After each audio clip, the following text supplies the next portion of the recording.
So, President Xi's initiative is on the right point for the China's sustained growth.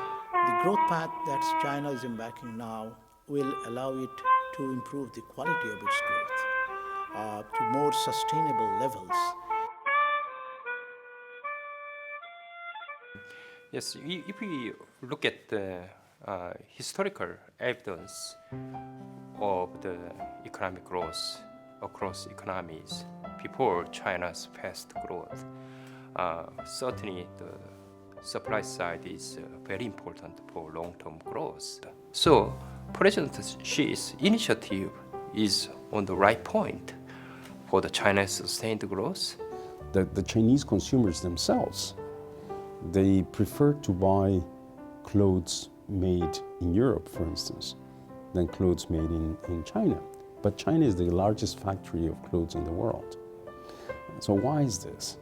And it may have to do with the fact that, again, quality-wise, there is a need for improvements. There's a need for more investment in that respect, rather than quantity, as it was in the past.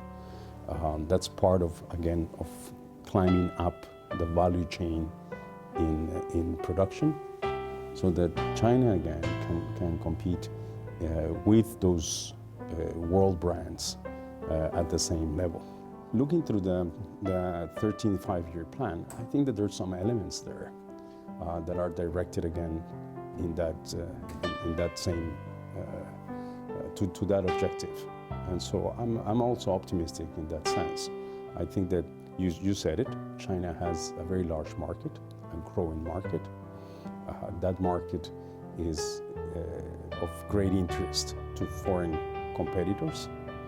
And again, the competition is what should drive China's upgrading and a better participation of China's brands in the global market.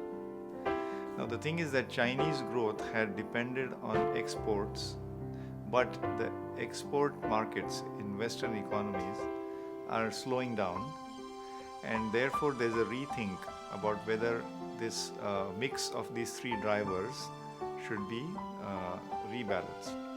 Of course, when President Xi Jinping came and the new policy and the 13th five-year plan, they all contemplate to rebalance the economy, or they call harmonious society.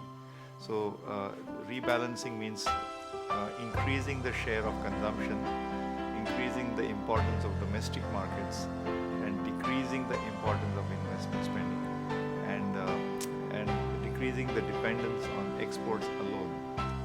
The role of innovation, of course, as a growth driver comes from the supply side. So consumption plus investment plus exports, this is the demand side of the picture, the aggregate demand.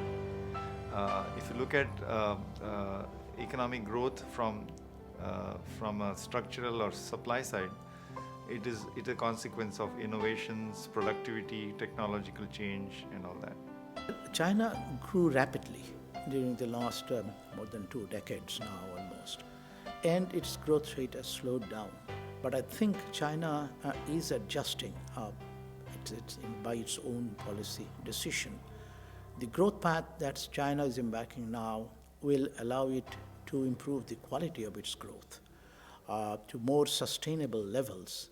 And I do believe that this, quote, new normal that one is talking about will also take China continue its march towards further improvement in the living standards of the people, better quality of life, and more sustainable, I think, is a more important factor in my mind.